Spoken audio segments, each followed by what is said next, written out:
নমস্কার বন্ধুরা, মেহুলি রান্নাঘরে সবাইকে স্বাগত। আজকে আমি একটা পুরানো দিনের রান্না করব, কলমি শাকের চচ্চড়ি। চিংড়ি দিয়ে কলমি শাকের চচ্চড়ি। তার জন্য আমি বড় এক আঁটি কলমি শাক নিয়ে নিয়েছি কুচে, আর বেগুন, আলু আর কুমড়ো কেটে নিয়েছি ডুমো ডুমো করে। চিংড়ি মাছ 100 গ্রাম নিয়েছি, ভালো করে কেটে পরিষ্কার করে। আমি কড়াইতে তেল দিয়ে দিয়েছি। এবার আমি একটু দিয়ে দেবো 5 ফোড়ন, কাঁচা লঙ্কা ফোড়ন,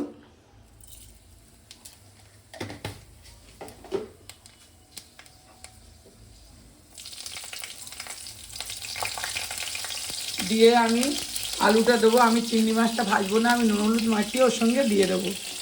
আলুটা দিয়ে একটু ভেজে নেবো। আলুটা একটু ভালো ভাজা ভাজা হলে মিনিট 2, তারপরে কুমড়ো আর বেগুনটা দিয়ে দেবো। মিনিট 2 আমি আলুটাকে একটু ভালো করে ভেজে নেবো। আলুটা আমি মিনিট 2 একটু ভালো করে ভেজে নিয়েছি। এবার দিয়ে দেবো কুমড়োটা। কুমড়োটা দিয়ে একটু নেড়ে নেবো, নিয়ে বেগুনটা দিয়ে দেবো।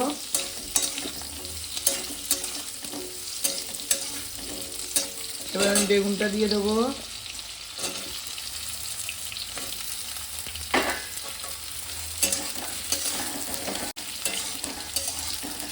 এইভাবে করবেন, পুরানো দিনের রান্না মা ঠাকুমারা করে খাইয়েছে, তাই আজকের আমিও করছি। আপনারা এইভাবে একবার করে কলমি শাক বাড়িতে করে খেয়ে দেখবেন। কলমি শাক তো সবাই ভাজা খান, এমনি চচ্চড়ি খান, এইভাবে একবার করবেন।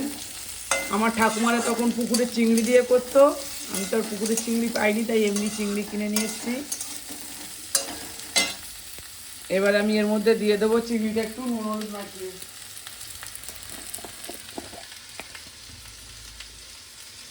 একটু নুন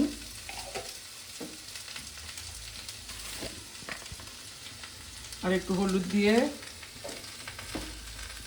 মেখে আমি এর সঙ্গে চিংড়িটা ভেজে নেবো। চিংড়িটা আলাদা ভাজতে হবে না।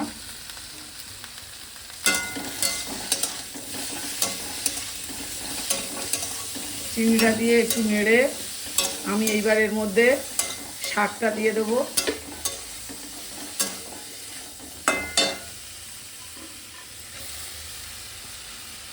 শাকটা ভালো করে বেছে কেটে ধুয়ে নিয়েছি।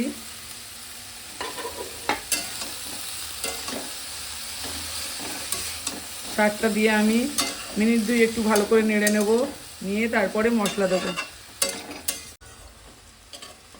মিনিট 2 আমি শাকটা দিয়ে ভালো করে নেড়ে নিয়েছি। এবার আমি মশলা দিয়ে দেবো।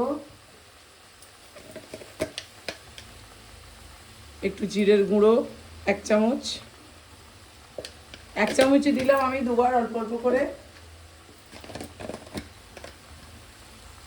ধনের গুঁড়ো 1 চামচ,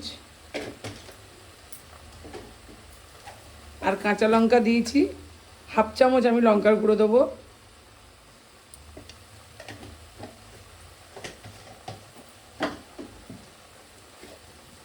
হলুদ দেবো 1 চামচের একটু কম।